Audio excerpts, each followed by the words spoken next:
there truly is no money left in food delivery.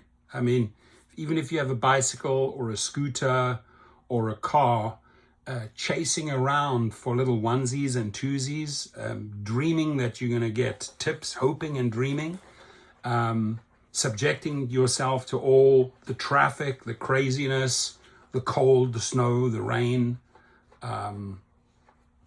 Personally, zero desire. And I hear this guy loud and clear. He says, I'm a gig worker for Uber Eats in New York City.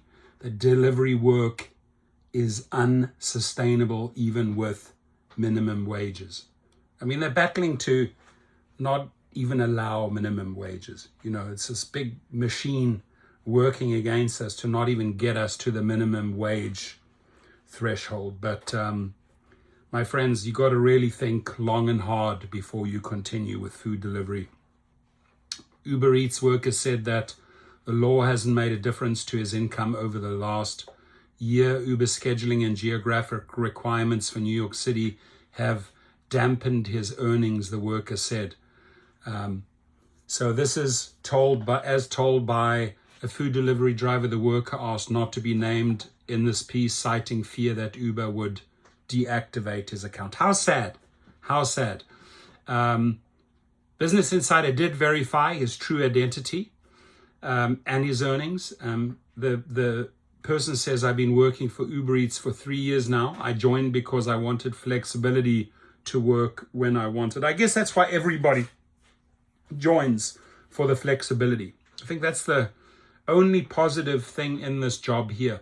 Around here in Queens, it's all fast food.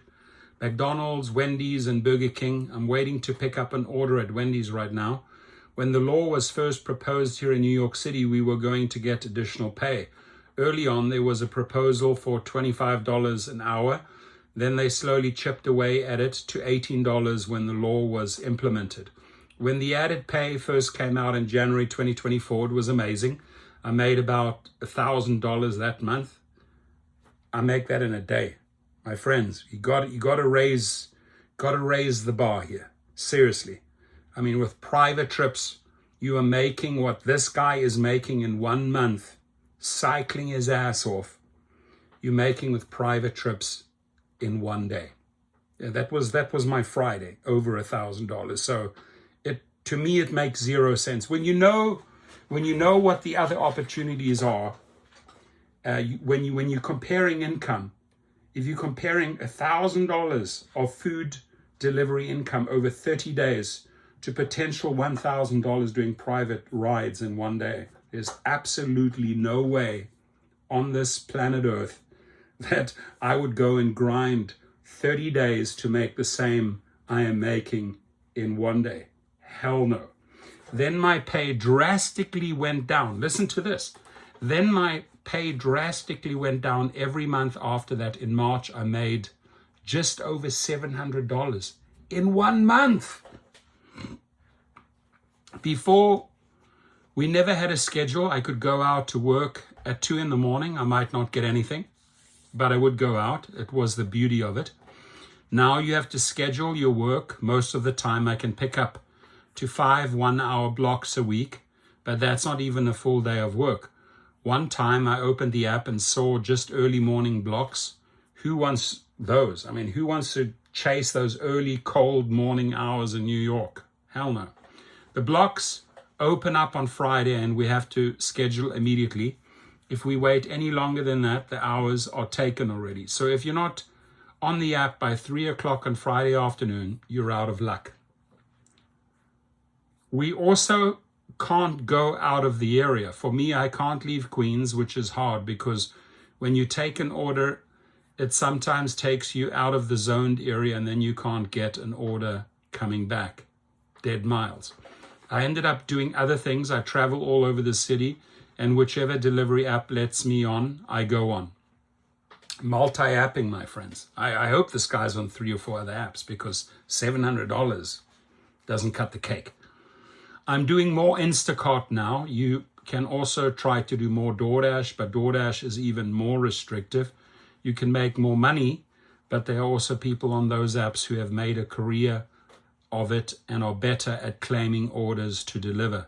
Uber makes it impossible. You can go on without scheduling sometimes, such as when they need more people during a busy time, but it's tough because their vision of busy and your version of busy are two different things. And do comment on that, because that's quite a statement right there.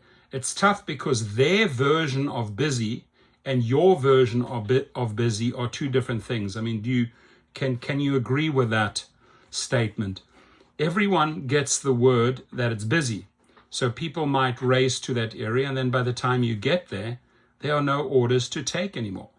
Now we're back to square one, basically making the same amount of money with the added pay as we were without it, because they've made it so impossible to work. It's almost like it's punishment, right? I can't think of anything else. I can't think of any other term. To me, it's always retaliation and punishment. Is a job like this sustainable? No, not at all. Listen carefully. Is a job like this sustainable? No, not at all. I'm not looking at other jobs yet, but I will eventually. I suggest to this guy you start yesterday. Uber did not respond to a request for comment from BI. Yeah, because it's too embarrassing. Like they say, they're ashamed. They don't want to be ashamed. They don't want to be shamed, but they are ashamed that an article like this makes its way out there, because $700 per month, not even paying the minimum, is shameful. It's shameful. And I'm not surprised that Uber is not responding. Do you have a story to share about gig work? Now, these guys are great, right? I've been featured in this Business Insider many times. Sergio's been, they really, really incorporate our stories. So if you have one, contact the reporter at abitter, not sweet, abitter, at insider.com, or you text him at 808-854-4501. If you have a good story, bring it to this writer, to this editor, to this reporter.